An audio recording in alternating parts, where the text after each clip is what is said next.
Jolene Cuisine.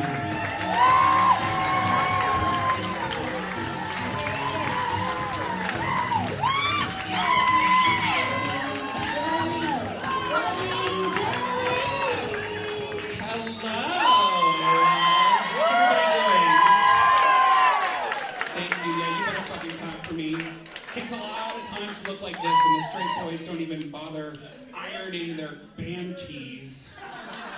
Now, before I get started, I do just like to check. Raise your hand if this is your first drag show.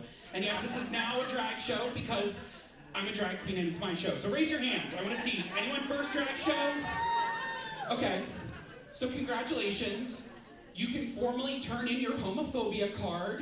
There will be a bin by the door. I'll be sure to punch it on the way out. Yes, as I said, I'm a drag queen. My drag name is Jolene Cuisine. And much like a lean cuisine, I'm full of salt, I'm best kept in a freezer, and my primary demographic is middle-aged white women. Thank you. Now I really need to kind of clear the air when it comes to drag queens, because on certain TV channels, we've been getting a lot of flack. People are saying that drag queens are here to push the gay agenda. Well, let me tell you, I don't do manual labor, so I'm not pushing anything.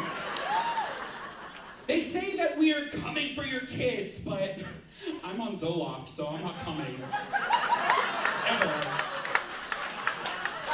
They say that we're groomers, but I haven't brushed this wig in like weeks.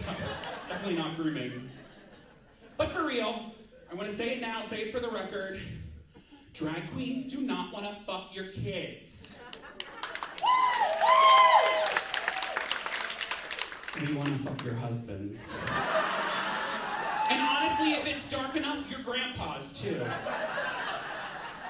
So, a lot of people ask me, like, what got me started in doing drag. And of course, I was inspired by, the great divas of TV and music.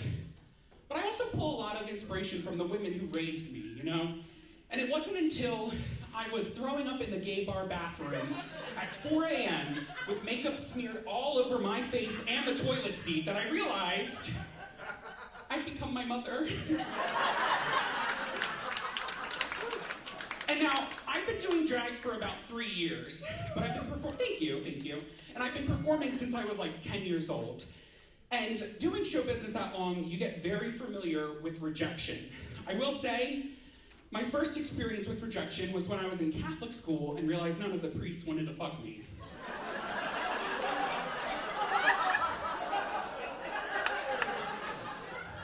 The only problem is, I don't know if it was because I was too fat, too talkative, or if they'd know I'd be too into it. So I want to let you in on a little secret. Drag comes with a lot of perks. And of course, free alcohol and sucking dick, that's great, but... Oh, you're surprised the drag queen said sucking dick. Oh. No, so a lot of perks, but my favorite perk is that when I put these Triple G tits on, I can get away with pretty much anything. I can walk up to a bachelorette in a gay bar, slap her drink out of her hand, tell her her shoes are ugly, and tell her she should kill herself, and she will hand me a dollar bill and laugh. I will say, does not have the same effect when you're out of drag. She did not take it well, and I probably shouldn't have told her to hang in there.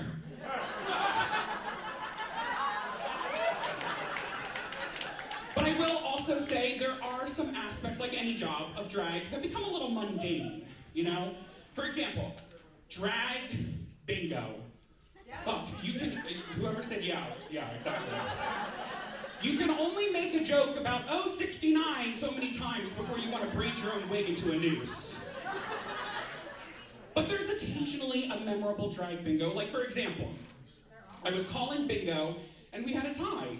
And what I normally do to break a tie is I do a dance-off, which is really just an excuse to get middle-aged white women to dance to Wet Ass Pussy by Cardi B. So as I'm explaining the rules of the dance-off, one of the winners comes up in an electric wheelchair. Yeah. So, it's 2024, we're fine, we got this.